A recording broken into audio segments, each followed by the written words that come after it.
यह रमज़ानुल मुबारक का दूसरा जुमाअतुल मुबारक है और इस जुमाअतुल मुबारक में बहुत ही एक अहम मौजू लेकर आप हज़रात के सामने हाज़िर होने की अल्लाह रब्बुल इज़्ज़त ने तौफ़ीक नसीब फरमाई है।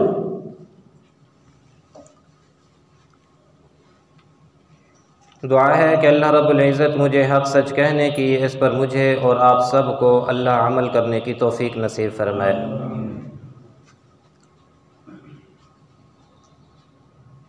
दीन इस्लाम के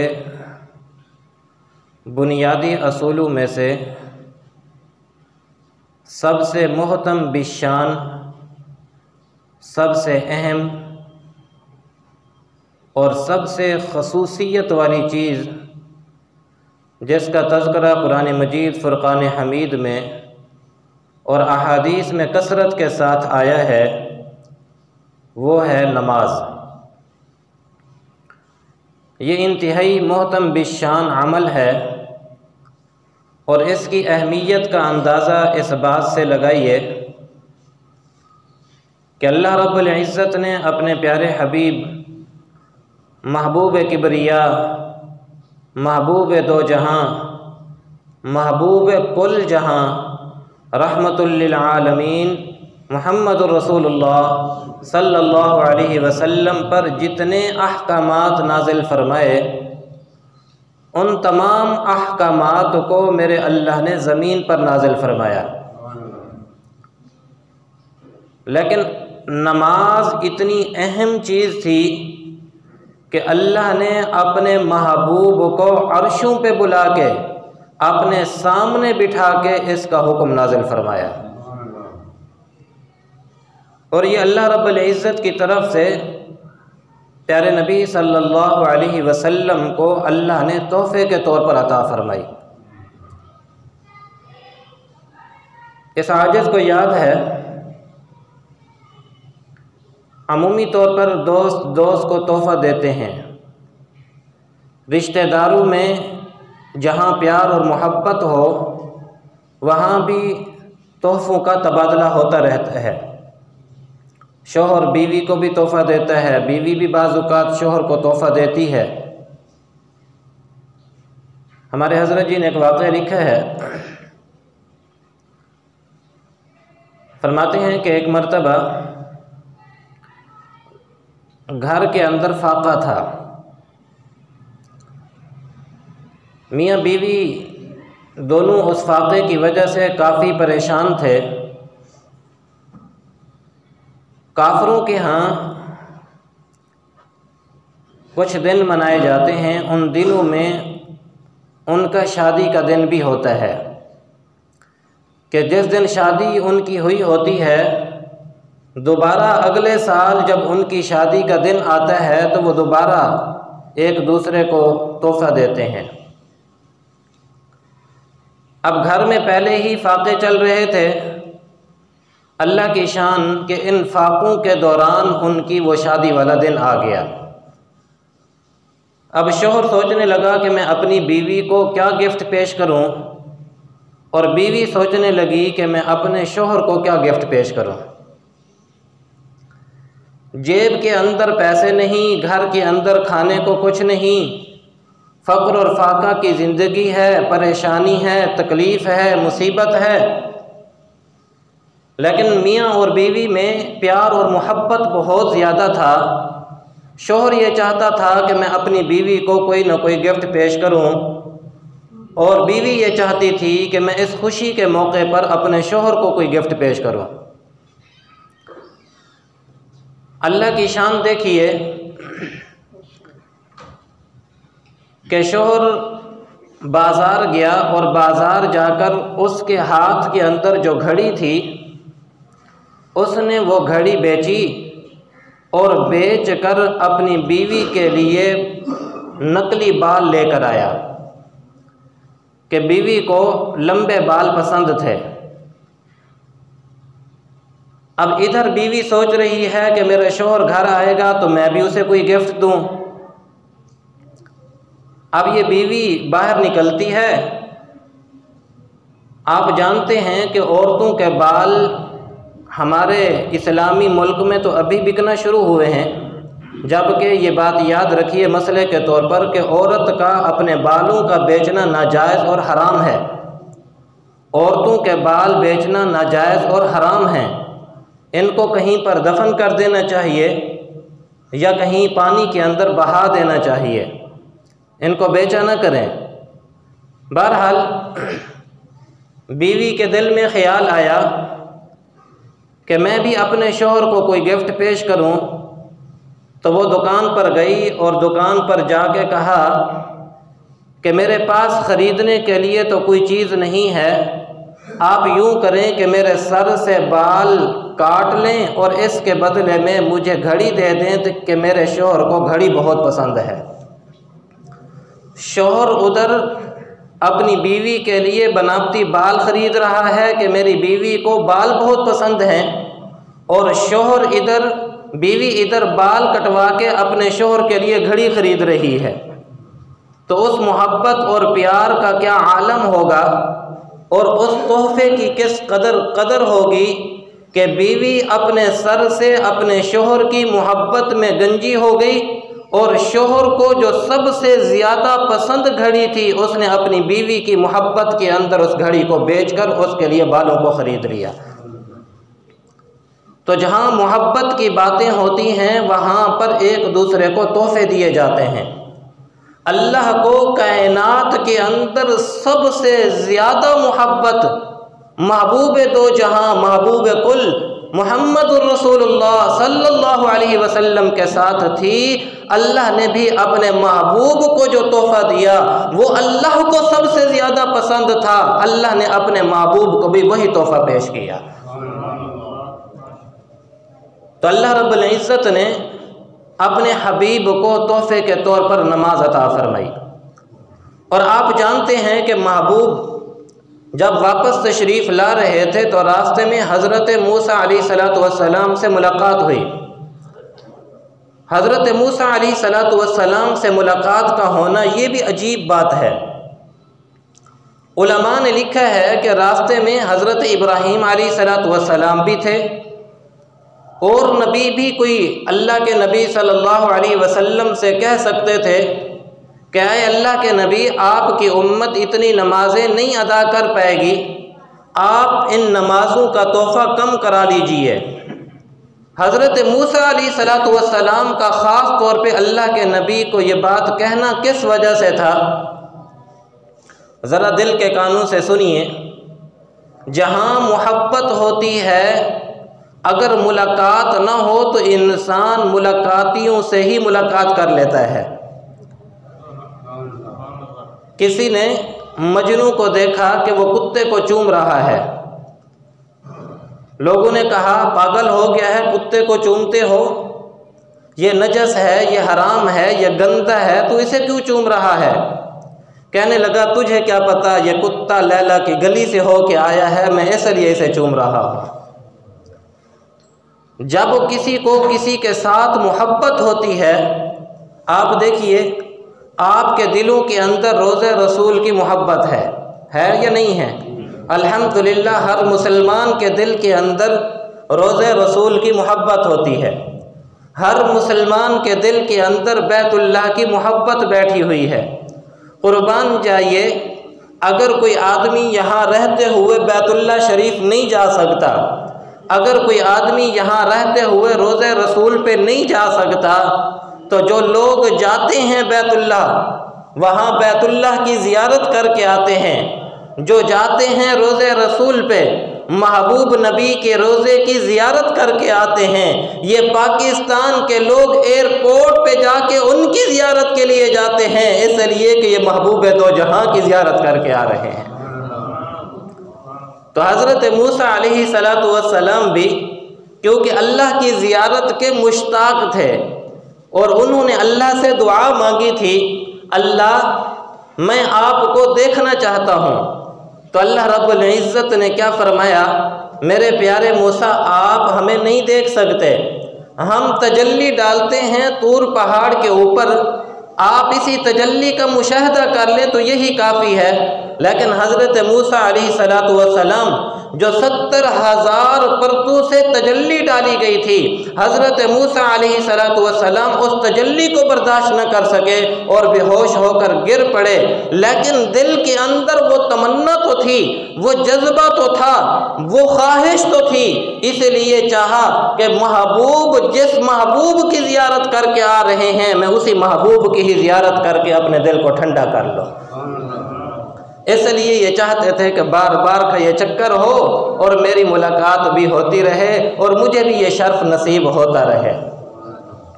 अच्छा, यहाँ पर एक बात और देखिए, ये बात खुद नबी अलैहिस्सलातु वस्सलाम भी तो कर सकते थे कि या अल्लाह, नमाज़ें बहुत ज़्यादा हैं, मेरी उम्मत इन 50 नमाज़ों को अदा नहीं कर पाएगी। या अल्लाह, ये बोझ बहुत ज़्यादा है, मेरी उम्मत कमज़ोर है, इनके साथ बीमारियां भी हैं, इनके साथ तकलीफ़ें भी हैं, इनके साथ दुनिया की ज़रूरतें भी हैं, इसके अलावा भी बहुत सारे मसाइल हैं। अल्लाह, ये 50 नमाज़ें अदा नहीं कर पाएगी। अल्लाह ने मूसा अलैहिस्सलातु वस्सलाम को ज़रिया क्यों बनाया? उलमा फरमाते हैं कि जब महबूब से मुलाकात हो रही हो तो फिर महबूब की ज़बान से जो लफ्ज़ निकलता है वो जैसा ही क्यों ना हो उसको कबूल कर लिया जाता है। अल्लाह के नबी भी सल्लल्लाहु अलैहि वसल्लम उस वक़्त अल्लाह की ख़ास तजल्लियात, क्योंकि वहाँ पर अल्लाह की ज़ियारत हो रही थी, आप अल्लाह के बिल्कुल रूबरू बैठे हुए अल्लाह की ज़ियारत फरमा रहे थे, अल्लाह की ख़ास तजल्लियात नाजिल हो रही थी। गोया अल्लाह के नबी अल्लाह के इश्क में इस कदर मुस्तग़रक़ थे कि अल्लाह के हुक्म से जो हुक्म नाजिल हो रहा था, महबूब ने फरमाया आमन्ना व सद्दक़ना। आज अगर 50 क्या 500 नमाजें भी अल्लाह के नबी पे फ़र्ज कर दी जाती तो महबूब की ज़बान से एक लफ्ज़ भी नहीं निकलना था। कुर्बान जाइए, महबूब नबी सल्लल्लाहु अलैहि वसल्लम इन तोहफ़ों को लेकर वापस तशरीफ़ लाए। और याद रखिए, ये नमाज का हुक्म सिर्फ़ इंसानों को नहीं, कायनात की हर चीज़ को नमाज का हुक्म है। मेरा जुमला याद रखिएगा, मैंने क्या अर्ज़ किया कि नमाज का हुक्म सिर्फ इंसानों को नहीं, कायनात की हर चीज़ को नमाज का हुक्म है। देखें, ये जो कीड़े मकोड़े हैं ये सजदे के आलम में हैं, और ये जो चौपाए हैं ये रकू की हालत के अंदर हैं, ये जो दरख्त हैं ये क़याम की हालत के अंदर हैं, और ये जो पहाड़ हैं ये अत्तहियात की शक्ल के अंदर मौजूद हैं। कायनात की सारी इबादात को, जिनमें से हर एक को एक एक रुकन दिया गया, किसी को रकू, किसी को अत्तहियात, किसी को क़याम, किसी को कोई नमाज, कोई हालत दी गई। अल्लाह ने तमाम अरकान को जमा फरमाकर इस उम्मत को तोहफे के तौर पर अता फरमा दे। और फिर देखिए, हदीस मुबारक के अंदर आता है, हाँ इसकी दलील भी है कुरान मजीद में, अल्लाह फरमाते हैं कुल्लुन क़द आलिम सलाता, कि हर चीज़ जो है वो अपनी नमाज के तरीक़े को जानती है। तो कुरान मजीद इस बात पर गवाह है कि हर चीज़ जो है वो नमाज को अदा कर रही है। और फिर हदीस मुबारक के अंदर आता है कि अल्लाह के फरिश्ते आसमानों के ऊपर भी इबादत करते हैं, और आप जानते हैं उनकी इबादत भी क्या है? नमाज का पढ़ना। हदीस मुबारक में नबी अलैहिस्सलातु वस्सलाम ने फरमाया कुछ फरिश्ते क़याम की हालत में हैं, और कुछ फरिश्ते रकू की हालत में हैं, और कुछ फरिश्ते सजदे की हालत में, और कुछ अत्तहियात की शक्ल में हैं, और जो जिस हाल के अंदर है क़यामत तक वो उसी हाल के अंदर रहेगा। अल्लाह ने तमाम फरिश्तों की इबादत को जमा करके इस उम्मत को तोहफे के तौर पर वो इबादत अता फरमा दी है। तो आप अंदाज़ा लगाइए कि ये नमाज का तोहफ़ा अल्लाह रब्बुल इज़्ज़त की तरफ से किस कदर कीमती तोहफ़ा है। और फिर देखिए, जितने भी अहकामात इंसान के ऊपर लागू होते हैं वो इंसान के बालिग़ होने के बाद इंसान को उनकी ताकीद की जाती है। इंसान के बालिग होने के बाद उसे बताया जाता है कि भाई तुम्हारे ज़िम्मे ये फ़र्ज़ है, तुम्हारे ज़िम्मे ये फ़र्ज़ है, तुम्हारे ज़िम्मे ये हुक्म है। लेकिन कुर्बान जाइए, नमाज अल्लाह को इतनी पसंद थी कि बच्चा इधर पैदा होता है, उधर उसको नमाज का हुक्म दे दिया जाता है कि आज़ान और इकामत कह के हय्या अलस्सलाह, हय्या अलस्सलाह का ऐलान करके बतला दिया जाता है कि ऐ इंसान, तू दुनिया के अंदर जो आया है अल्लाह की इस नमाज को अदा करने के लिए आया है। और इसकी दलील कुरान मजीद फ़ुरक़ान हमीद में देखिए, हज़रत मरियम अलैहिस्सलातु वस्सलाम जब अपने बेटे हज़रत ईसा अलैहिस्सलातु वस्सलाम को लेकर अपने कौम में, अपने कबीले में तशरीफ़ लाईं, तो अल्लाह रब्बुल इज़्ज़त ने हज़रत मरियम को फरमा दिया था, मना फरमा दिया था कि आपने बात नहीं करनी है, मैं ईसा के ज़रिए से ही तुम्हारी पाक दामनी की गवाही दिलवाऊँगा। अब हज़रत ईसा अलैहिस्सलातु वस्सलाम को लेकर जब हज़रत मरियम अपने कौम और कबीले में पहुँची तो कौम वालों ने हज़रत मरियम को देखा तो बड़े हैरान हुए और कहने लगे, या उख्त हारून मा कान अबूकी इम्रा सौइन व मा कानत उम्मुकी बग़िया। ऐ हारून की बहन, ये तू क्या गलत काम करके और बुरा काम करके आ गई है, तेरे बाप दादे तो ऐसे नहीं थे। तो फ़अशारत इलैहि, हज़रत मरियम ने उस बच्चे की तरफ इशारा किया। कहने लगे, क़ालू कैफ़ नुकल्लिमु मन कान फ़िल महदी सबिय्या। ये कैसे हो सकता है कि एक बच्चा जो अभी पैदा हुआ है, ताज़ा पैदा होने वाला बच्चा कैसे बोल सकता है। तो अल्लाह रब्बुल इज़्ज़त ने हज़रत ईसा अलैहिस्सलातु वस्सलाम को बुलवाया और क्या कहने लगे, क़ाल इन्नी अब्दुल्लाह आतानियल किताब वजअलनी नबिय्या वजअलनी मुबारकन ऐनमा कुन्तु वऔसानी बिस्सलाह। कि मुझे किस चीज़ का हुक्म दिया गया कि अल्लाह ने मुझे नबूवत अता की है, मुझे नबी बनाकर भेजा है और मेरे ऊपर अल्लाह रब्बुल इज़्ज़त ने नमाज को फ़र्ज़ किया है और मुझे हुक्म दिया है कि मैं नमाज को अदा करूं। अब पैदा तो अभी हुए हैं, लेकिन ऐलान पहले ही करवाया जा रहा है, बतलाया जा रहा है कि ऐ ईसा इब्ने मरियम, अल्लाह रब्बुल इज़्ज़त ने पैदाइश के साथ ही आपके ऊपर नमाज को फ़र्ज़ करार दे दिया है।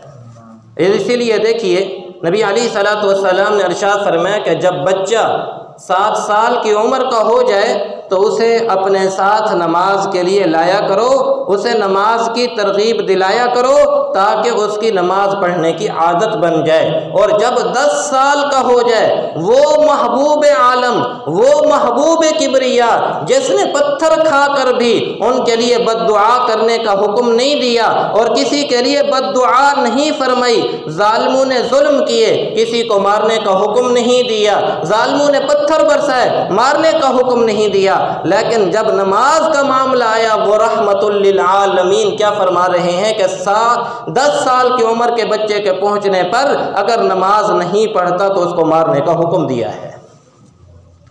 आज हमारे स्कूलों के अंदर बिल पास होते हैं, असम्बलियों के अंदर, के बच्चे को मार नहीं, कहा जाता है ना जी, बच्चे को मार नहीं प्यार। अच्छी बात है, मार नहीं प्यार, लेकिन जब अल्लाह के हुक्म के अंदर तखफीफ आ जाए, जब अल्लाह रब्बुल इज़्ज़त के हुक्म को इस तरह बर्बाद किया जाने लगे तो फिर उस वक़्त प्यार नहीं फिर मार, फिर प्यार नहीं फिर मार है। उसे समझाया जाए, उसके दिल के अंदर अहमियत बिठलाई जाए। एक बुज़ुर्गों का वाक़या दिल के अंदर आया कि एक बुज़ुर्ग एक मरतबा दस्तरखान के ऊपर अपने बेटे को साथ बिठाए कद्दू शरीफ का सालन खा रहे थे। बेटे ने कहा, अब्बा जी मुझे कद्दू पसंद नहीं है। बाप ने कहा, ज़रा यहाँ पर बैठो, मैं अभी आता हूँ। अंदर से गए, तलवार उठाई और कहा बेटे को कि अपने अल्फाज वापस लो, तौबा और इस्तिग़फ़ार करो, नहीं तो मैं इस तलवार के ज़रिए से तेरी गर्दन तन से जुदा कर दूंगा। इसलिए कि जो मेरे महबूब की पसंद है वो मेरे बेटे की पसंद होनी चाहिए। अगर मेरे बेटे की पसंद नहीं तो मुझे इस बेटे की परवाह नहीं है। ये होती है इत्तिबा और ये होती है मोहब्बत। तो बच्चे को भी इब्तदान ही नमाज का जो हुक्म दिया गया, ये इस बात की अहमियत की दलील है। और आप फिर देखिए सलाह का जो लफ्ज़ है, स्वाद लाम अलिफ हा, सलाह अरबी के अंदर जो लफ्ज़ है ये 4 लफ्ज़ है। इसके 3 माने आते हैं। दुआ का माना भी आता है, इसका माना ताज़ीम भी आता है, इसका माना टेढ़ेपन को सीधा करना भी आता है।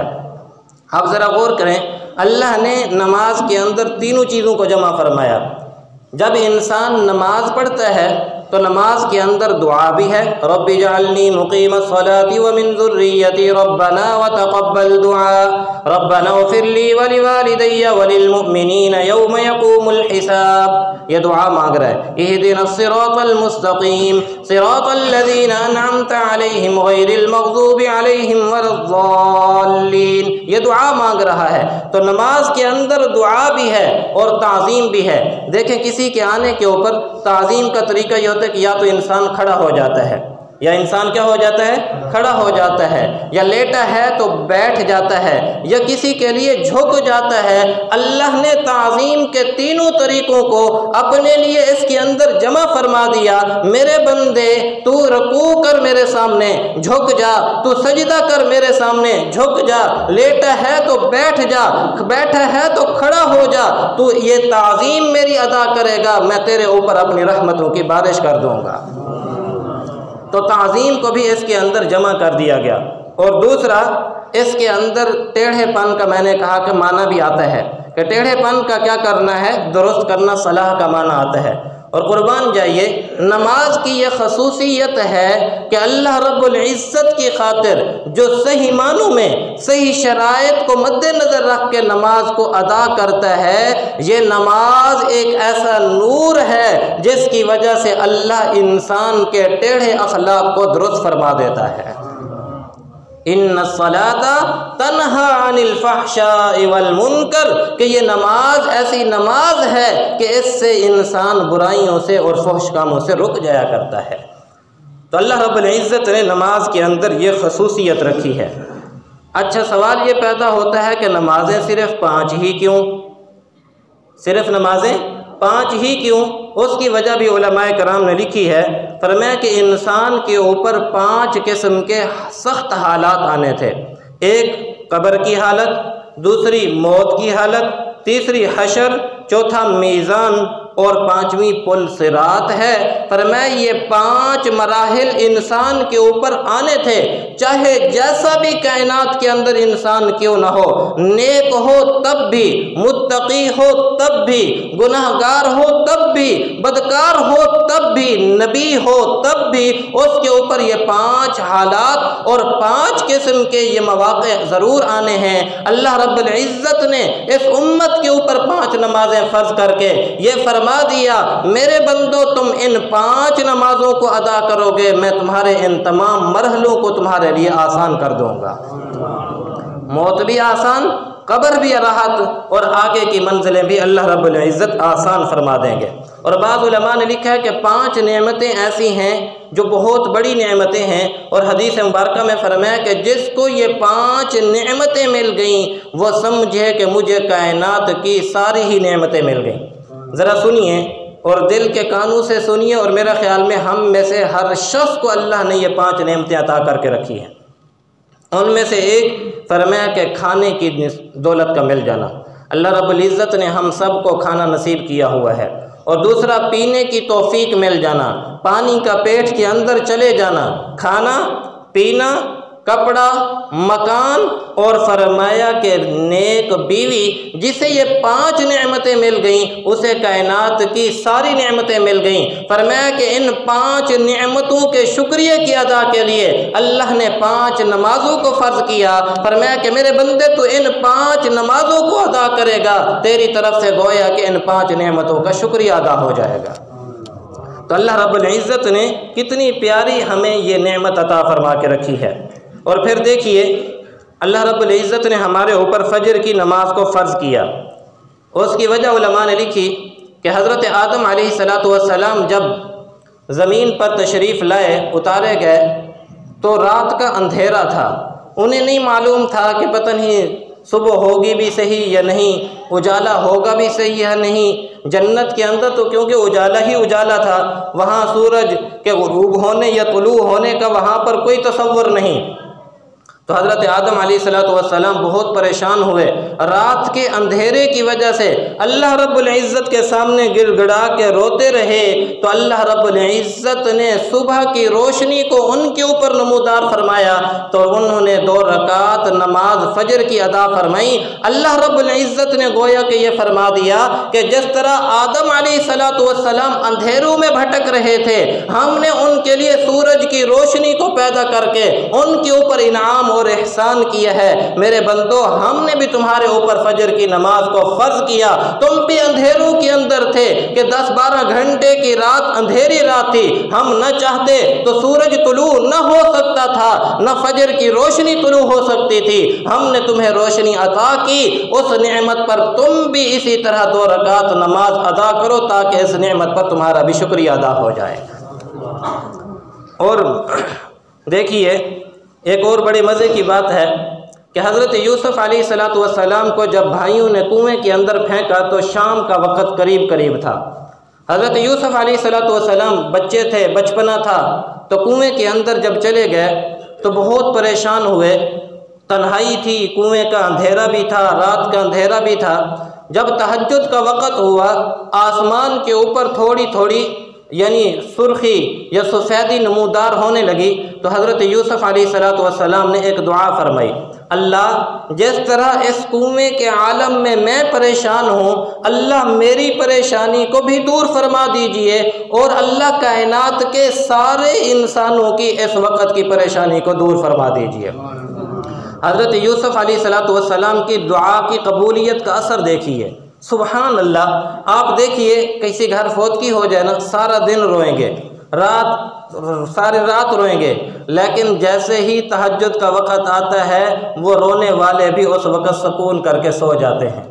और बीमारी के आलम में भी आप तजर्बा करके देख लीजिए, इंसान जितना ही बीमार क्यों ना हो, जितनी ही तकलीफ़ के अंदर क्यों ना हो, लेकिन जब सहरी का वक़्त आता है उसकी भी आँख लग ही जाया करती है।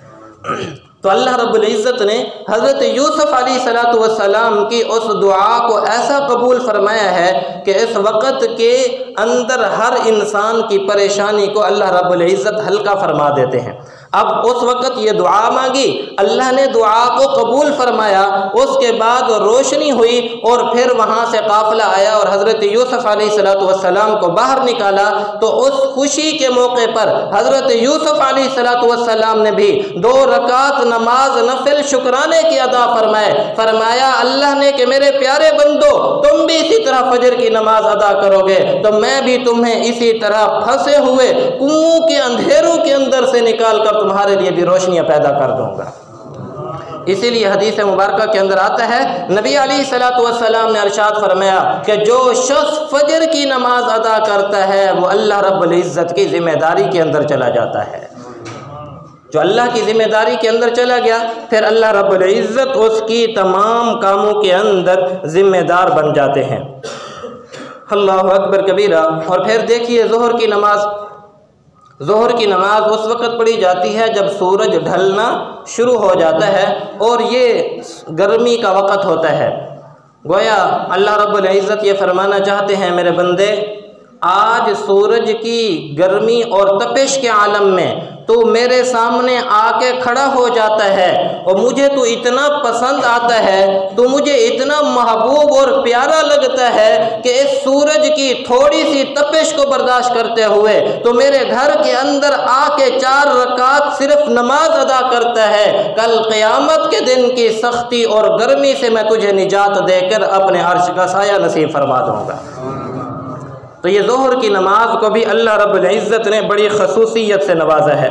और फिर देखिए असर की नमाज भी मैं कोशिश कर रहा हूँ करना, इसके अंदर बड़े नुकात उलमाए कराम ने लिखे हैं, मैं एक एक सिर्फ अर्ज़ करता चला जा रहा हूँ। असर की नमाज में उलमा ने लिखा है कि हज़रत यूनुस अलैहिस्सलाम मछली के पेट के अंदर जब चले गए तो अल्लाह रब्बुल इज़्ज़त ने जब उन्हें मछली के पेट से निजात अता फरमाई तो वो असर का वक़्त था। हज़रत यूनुस अलैहिस्सलाम ने शुक्राने के तौर पर 4 रकात नमाज अदा फरमाई। अल्लाह रब्बुल इज़्ज़त ने गोया फरमा दिया, मेरे बंदो तुम भी इसी तरह असर के वक़्त में 4 रकात नमाज अदा करोगे। जिस तरह यूनुस अलैहिस्सलाम मछली के पेट के अंदर रहते हुए बीमार भी थे, तकलीफ़ में भी थे, परेशानी के आलम के अंदर भी थे और ये तसव्वुर कर रहे थे कि मेरा अल्लाह मुझसे नाराज़ हो चुका है, मेरे बंदो तुम भी 4 रकात नमाज अदा करोगे, मैं तुम्हारे साथ जिस तरह यूनुस अलैहिस्सलाम से राज़ी होकर उन्हें मछली के पेट से निजात अता फरमा दी, सारे गमों से निजात अता फरमा दी और उनसे अपनी रज़ा का ऐलान कर दिया, मेरे बंदो तुम भी अदा करोगे तो मैं तुम्हें भी सारे गमों से निजात अता फरमा कर तुम्हें भी इसी तरह अपने साथ अपनी रज़ा का ऐलान कर दूंगा। तो गोया ये असर की नमाज आप तजर्बा करके देख लीजिए कि असर की नमाज में अल्लाह ने बड़ी बरकत रखी है। ख़ास तौर पे अहादीस मुबारका के अंदर फजर और असर की नमाज का कुरान मजीद के अंदर तज़किरा किया गया है। बहरहाल असर की नमाज को अल्लाह रब्बुल इज़्ज़त ने बड़ी खसूसियत बख्शी। उसके बाद बाद हज़रात ने यह भी फरमाया है कि अमूमी तौर पर कब्र में इंसान से जो सवाल और जवाब होता है वह असर के वक़्त होता है, या इंसान के जो दाएं बाएं फरिश्ते नेकी और गुनाह लिखने वाले फरिश्ते हैं ये असर की नमाज के बाद तब्दील होते हैं। गोया जब इंसान असर की नमाज को अदा करता है, अल्लाह के सामने खड़ा होता है तो अल्लाह फरमाते हैं, मेरे बंदे तेरा नाम आमाल मुझ तक पहुँचा इस हाल में कि तू नमाज में था और तेरे नाम आमाल के लिए मेरी तरफ से जो अहकामात नाजिल हुए वो इस हाल के अंदर थे कि तू नमाज के अंदर था और इस हाल में तेरे कब्र के सवाल और जवाब भी होने हैं तो मैं तेरे लिए कब्र के सवालों और जवाबों को असर की नमाज की वजह से मैं तेरे लिए आसान कर दूंगा। तो अल्लाह रब्बुल इज़्ज़त ने असर की नमाज के अंदर ये बरकत भी रखी है। और मगरिब की नमाज के मुताल्लिक़ उलमा ने लिखा है कि हज़रत आदम अलैहिस्सलाम की तौबा 100 साल तक, और बाद रिवायात में आता है कि 500 साल तक हज़रत आदम अलैहिस्सलाम अल्लाह के सामने रोते रहे। और हदीस मुबारका है फरमाया कि अगर आदम अलैहिस्सलाम के आंसुओं को जमा किया जाए और कायनात के सारे इंसानों के आंसू को जमा किया जाए तो हज़रत आदम अलैहिस्सलाम के आंसू का मुकाबला नहीं हो सकता। वो इस कदर अल्लाह रब्बुल इज़्ज़त के सामने रोए और रोने के बाद अल्लाह रब्बुल इज़्ज़त ने हज़रत आदम अलैहिस्सलाम की तौबा को कबूल फरमाया और उन्होंने इसके शुक्रिया में 3 रकात नमाज अदा फरमाई। फरमा दिया, मेरे बंदो तुम भी इसी तरह मगरिब की नमाज अदा करोगे, दिन भर के जितने तुम्हारे गुनाह होंगे मैं मगरिब की नमाज अदा करने की वजह से तुम्हारे गुनाहों को भी उसी तरह माफ़ कर दूंगा। और सबसे बड़ी मज़े की बात देखिए, जो इशा की नमाज है ये अल्लाह ने ख़ास तौर पे इस उम्मत को अता फरमाई है। इससे पहले किसी उम्मत के अंदर इशा की नमाज नहीं है, किसी नबी ने इससे पहले इशा की नमाज नहीं पढ़ी है। ये ख़ास तौर पे अल्लाह रब्बुल इज़्ज़त ने इस उम्मत को अता फरमाई है। और वजह क्या लिखी है ज़रा दिल के कानों से सुनिए और अमल की नीयत से सुनिए, सिर्फ कानों की लज्जत नहीं, दिल की कानों से सुनने की कोशिश फरमाइएगा कि अल्लाह हमें पढ़ने की तौफीक नसीब फरमा दे। हदीस मुबारक में आता है नबी अलैहिस्सलाम उम्मे हानी फरमाती हैं कि नबी अलैहिस्सलाम इशा की नमाज के वक़्त में मेराज पर तशरीफ़ ले गए। इशा की नमाज में के वक़्त में कहाँ तशरीफ़ ले गए? मेराज पर तशरीफ़ ले गए। तो गोया उलमा लिखते हैं अल्लाह ने अपने महबूब को इशा के वक़्त में मेराज करवाई और उसी के अंदर ये तोहफ़ा अता फरमाया। फरमा दिया, मेरे बंदो जिस तरह हमने अपने महबूब को इशा के वक़्त में मेराज कराई है, मेरे बंदे भी इशा की नमाज अदा करेंगे तो मैं भी उनको इसी तरह की मेराज अता फरमा दूँगा। गोया वो तमाम मकामात और मरातिब और वो तमाम असरात और बरक़ात अल्लाह रब्बुल इज़्ज़त इशा की नमाज पढ़ने वाले को भी अता फरमा देते हैं। तो इसलिए हमें चाहिए कि हम नमाज़ों को पढ़ने का एहतिमाम किया करें। और फिर देखिए ख़ास तौर पर जो सजदे की कैफियत है ये तो अल्लाह रब्बुल इज़्ज़त को बहुत ही महबूब है। हदीस मुबारक के अंदर जो फरमाया ना अस्सलातु मिअराजुल मोमिन, के नमाज मोमिन की मिअराज है। वजह यही है कि सजदे की जो कैफियत है ये अल्लाह रब्बुल इज़्ज़त को सबसे ज़्यादा महबूब है। वजह इसकी यह है कि इंसान की सबसे अज़मत वाली जो चीज़ होती है वो इंसान की पेशानी होती है। इंसान अपनी सबसे अज़मत वाली चीज़ को अल्लाह की खातिर ज़मीन के ऊपर जब रगड़ता है तो अल्लाह फरमाते हैं मेरे बंदे तूने अपनी सबसे इज्जत वाली चीज़ के अंदर आजिज़ी और इनकिसारी की इंतहा करते हुए ज़मीन के ऊपर रखा है, मैं भी तुम्हारी इज्जत अफजाई के अंदर इंतहा करते हुए तुम्हें वही मेराज अता कर दूँगा कि तुम्हारी पेशानी तो ज़मीन पर होगी लेकिन सजदा तुम्हारा अर्शों के ऊपर हो रहा होगा। तो अल्लाह रब्बुल इज़्ज़त ने इस नमाज के अंदर बड़ी खसूसियात रखी हैं। ज़रा आगे चलिए और फिर देखिए कि अल्लाह रब्बुल इज़्ज़त ने ये जो हमें रकातें अता फरमाई, फजर की 2 रकात, ज़ोहर की 4 रकात, असर की 4 रकात, ये रकातों की हिकमत क्या है? उलमा ने इसकी भी बड़ी अजीब बात लिखी है। फरमाते हैं कि कुरान मजीद में अल्लाह फरमाते हैं जाइलुल मलाइकति उली अजनिहति मसना व सुलास व रुबा, कि हमने बाज़ फरिश्ते ऐसे बनाए हैं जिनके 3 पर हैं, बाज़ फरिश्ते ऐसे बनाए जिनके 4 पर हैं, बाज़ फरिश्ते ऐसे बनाए जिनके 2 पर हैं और वो इन परों के ज़रिए से परवाज़ करते हैं। गोया अल्लाह रब्बुल इज़्ज़त ने अपने बंदों के लिए ऐसी इबादत को चुना है। फरमाया मेरे बंदो तुम जब 2 रकात अदा करोगे या 3 रकात अदा करोगे या 4 रकात अदा करोगे, जिस तरह फरिश्तों की परवाज़ होती है तुम ये नमाज अदा करके तुम्हारी भी इसी तरह अल्लाह परवाज़ अता फरमा देंगे। और फिर देखिए बड़ी अजीब बात लिखी है, फरमाया कि नमाज के अंदर जो रकातें हैं, जो कैफियत है खड़े होने की वो भी बड़ी अजीब है। फरमाया कि या इसको एक और अंदाज के अंदर समझाता हूँ कि अल्लाह रब्बुल इज़्ज़त ने हमारे ऊपर जो ख़ास तौर पे यानी फ़राइज़ रखे हैं वो कितनी रकातें हैं जी? टोटल 17 रकातें हैं। 2 फजर की, 4 ज़ोहर की, 4 असर की और 3 मगरिब की और 4 फिर इशा की और फिर 3 वितर। ये सारी मिला के कितनी रकातें बनती हैं? 17 रकातें बनती हैं। अब ये 17 रकातें ही क्यों हैं? उलमा ने बड़ी खूबसूरत बात लिखी। फरमाया कि अल्लाह ने अपने महबूब को मेराज की रात में 17 मकामात की सैर करवाई है। 7 आसमान, 8 जन्नत के दरवाजे, 8 और 7 कितने हो गए? 15, एक आर्श और कुर्सी कितने हो गए? 17। तो अल्लाह रब्बुल इज़्ज़त ने 17 मकामात की सैर अपने महबूब को करवाई है। अल्लाह ने 17 रकातें इस उम्मत के ऊपर फ़र्ज करके फरमा दिया मेरे बंदे तू हर रकात के ऊपर जिस तरह मैंने अपने महबूब को ये सैरें अता की हैं, तू जब नमाज अदा करता है तो मैं तुम्हें भी ये सैरें अता कर देता हूँ। तो अल्लाह रब्बुल इज़्ज़त ने ये नमाज की इबादत बड़ी खूबसूरत हमें नमाज अता फरमाई है, इबादत अता फरमाई है। और फिर यहाँ पर एक बात गौर करने की है कि इबादत तो और भी हैं, हज भी इबादत है, सदका खैरात भी इबादत है, ज़कात भी इबादत है और भी बहुत सारी इबादत हैं। लेकिन जितनी वईद और जितनी सख्ती नमाज के मुताल्लिक आई है और किसी अहकामात के मुताल्लिक नहीं आई, और जितना इसके ऊपर जोर दिया गया है करने का कि देखे दिन में 5 मरतबा इसको फ़र्ज करार दिया गया। बाकी कोई इबादत ऐसी नहीं जो दिन में 5 मरतबा हो।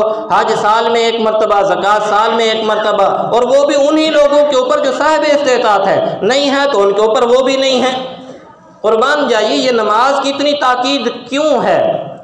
और यहाँ तक फरमा दिया नबी अलैहिस्सलातु वस्सलाम ने मन तरकस्सलात मुतअम्मिदन फ़क़द कफ़र, कि जो जान बूझ कर नमाज को छोड़ देता है वो काफिर हो जाता है। अब इतनी सख्त ताकीद अल्लामा ज़हबी रहमतुल्लाह अलैह फरमाते हैं, उन्होंने हज़रत इमाम बुखारी और इमाम सही मुस्लिम शरीफ के जो मुसन्निफ़ हैं उनके उस्ताद हैं हज़रत मौलाना यहया बिन मुईन रहमतुल्लाह अलैह, गालिबन उनके हवाले से ये नकल किया कि हज़रत मूसा अलैहिस्सलातु वस्सलाम के पास एक मरतबा एक औरत आई और बड़ी रो रही थी, आहोज़ारी कर रही थी, और आकर हज़रत मूसा अलैहिस्सलातु वस्सलाम से कहने लगी ऐ अल्लाह के नबी मेरे लिए दुआ फरमा दीजिए कि अल्लाह रब्बुल इज़्ज़त मेरे गुनाह को माफ़ फरमा दे, मुझसे बहुत बड़ी ख़ता सरजद हो गई है, मुझसे बहुत बड़ा गुनाह हो गया है, मैं कई दिनों से अल्लाह रब्बुल इज़्ज़त के सामने रो रही हूँ, लेकिन मेरे दिल को तशफ़ी नहीं हो रही, तसल्ली नहीं हो रही। ऐ अल्लाह के नबी, आप मेरे लिए दुआ कर दीजिए कि अल्लाह रब्बुल इज़्ज़त मेरे उस गुनाह को मुआफ़ फरमा दे। हज़रत मूसा अलैहिस्सलातु वस्सलाम ने पूछा, अल्लाह की बंदी तुझसे क्या गुनाह हुआ है? कहने लगी कि मैंने बदकारी की और उस बदकारी के नतीजे में मुझे हमल हो गया। जब वो बच्चा पैदा हुआ तो मैंने अपने इस गुनाह को छुपाने के लिए उसका गर्दन दबाकर उसको भी कत्ल कर दिया। अब जब से मैंने उसको कत्ल किया है मैं रो रही हूँ, अल्लाह रब्बुल इज़्ज़त के सामने तौबा कर रही हूँ, माफ़ी मांग रही हूँ कि अल्लाह मुझसे गुनाह हुआ है, मुझसे ख़ता हुई है, अल्लाह मुझसे गलती हो गई है, मुझे माफ़ फरमा दीजिए। लेकिन मुझे तसल्ली नहीं हो रही, आप मेरे लिए दुआ फरमा दीजिए। हज़रत मूसा अलैहिस्सलातु वस्सलाम को जलाल आ गया, फरमाया कि उठ जा, इतना बड़ा जुर्म किया है, इतना बड़ा गुनाह किया है और माफ़ी मांगने के लिए आती है, क्या तुझे पहले ख्याल नहीं आया? चलो जिना किया था, बदकारी की थी, कम अज कम अपने बच्चे को तो न कत्ल करती, तूने एक ना हक कत्ल कर दिया है और एक मासूम का कत्ल किया है, लिहाजा तेरी माफ़ी की कोई सूरत नहीं, यहाँ से उठकर चली जा। वो बेचारी रोती पीटती हुई दोबारा चली गई। हज़रत जिब्राइल अलैहिस्सलातु वस्सलाम नाज़िल हुए, ऐ प्यारे कलीम, वजह क्या है आपके गुस्से की?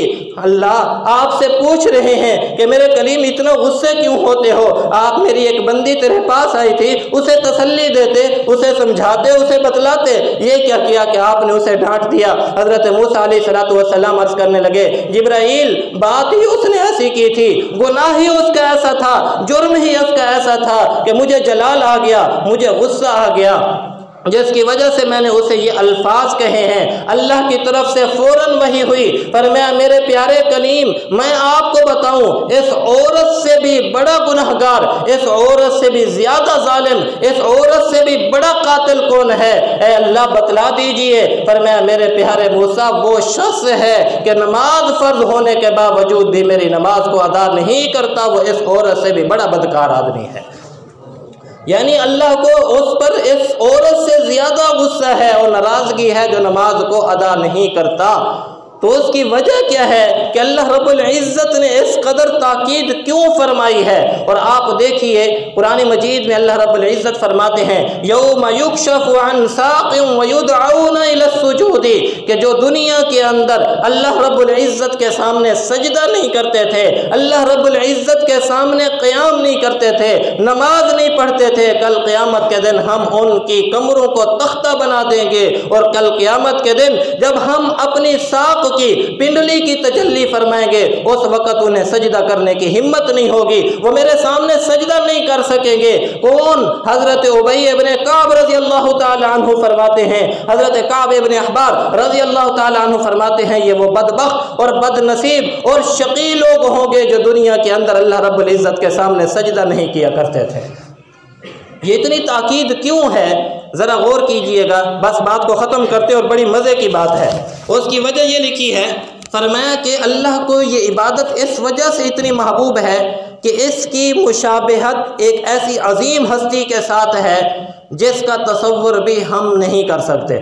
देखिए, जब इंसान क़याम के अंदर होता है तो अलिफ की शक्ल में होता है, और जब इंसान रुकू के अंदर होता है तो हा की शक्ल में होता है, और जब सजदे में होता है तो मीम की शक्ल में होता है, और जब दाल की शक्ल अत्तहियात में होता है तो दाल की शक्ल में होता है। तो ये क्या नाम बन गया? बोलें, क्या नाम बन जाता है? अहमद। और अल्लाह को सबसे ज़्यादा मोहब्बत किसके साथ है? अपने महबूब नबी अहमद के साथ है। गोया कि अल्लाह ये बतला देना चाहते हैं, मुझे अपने महबूब से कायनात के अंदर सबसे ज़्यादा मोहब्बत, उसी तरह उसके नाम से सबसे ज़्यादा मोहब्बत है। जब तुम नमाज को छोड़ते हो, गोया कि मेरे महबूब के नाम को छोड़ा, मेरे महबूब की शुबाहत को छोड़ा, मेरे महबूब की तुमने तालीम को छोड़ा। और जिस तरह मैं अपने महबूब से मोहब्बत करता हूँ, उसकी इस तालीमात को छोड़ने वाले के साथ उस कदर ही नफरत करता हूँ। इसलिए फरमाया, जो नमाज पढ़ता है वो मुझे सबसे ज़्यादा महबूब है, जो नहीं पढ़ता उसके साथ सबसे ज़्यादा मेरी नफरत भी इसी वजह से है। तो इसलिए ये नमाज का तोहफ़ा हमें मिला है। कुर्बान जाइए, देखिए रमज़ानुल मुबारक का मौका है, मौसम है, ये मौसम बहार अल्लाह ने अता फरमाई है। अब भी कोई शख्स कि जब के शैतान कैद हो चुके हैं, नेकी का दौरा है, अल्लाह की तरफ से हवाएं चल रही हैं, और फिर भी कोई बदबख्त और शकी ही कोई हो सकता है जो नमाज न पढ़े। चलो पहले तो हम कह सकते हैं कि जी शैतान विरगला रहा था, जी मैं फ़लाँ काम के अंदर मसरूफ़ हो गया, जी मुझे फ़लाँ धोखा लग गया। वो अल्लाह के बंदो, अब तो शैतान भी कैद कर दिए गए, जहन्नम के दरवाजे भी बंद कर दिए गए, अल्लाह की तरफ से रहमतें मूसलाधार बारिश की तरह नाजिल हो रही हैं। अब भी तो रब के दरवाजे पे ना आए तो फिर बता तो सही, फिर तेरा दिल कहाँ है, तो वो मुसलमानी कहाँ है। पहले तो मुसलमान रमज़ानुल मुबारक होता और ये हो ही नहीं सकता था कि उनसे नमाज छूट जाए, और ख़ास तौर पर रमज़ानुल मुबारक का महीना। लेकिन ये आजिज़ देखते हैं, जिस तरह पहले नमाजी होते हैं अब भी वैसे ही नमाजी हैं, जिस तरह पहले जुम्मा होता है वैसे ही जुम्मे के अंदर नमाजी हैं, कोई फ़र्क नहीं। पता ये चला कि आज हम सही मानों में मुसलमान नहीं रहे हैं। सच्ची बात अर्ज कर रहा हूँ, अपने गिरबानों के अंदर झांक कर, अभी नहीं रात की तन्हाई में ही बैठ के देख लीजिएगा, जो अजीम तोहफ़ा अल्लाह ने महबूब के सदके हमें अता किया था, हमने उसकी कितनी कदर की है और कितनी लाज रखी है। दुआ है अल्लाह रब्बुल इज़्ज़त हम सबको समझने की तौफीक अता फरमाए और 5 वक्त की नमाज की पाबंदी की तौफीक नसीब फरमाए। वाखिर दावाना अनिल हम्दुलिल्लाहि रब्बिल आलमीन। Subscribe to our channel by clicking the subscribe button. Click the bell button and enjoy the latest uploads from our channel.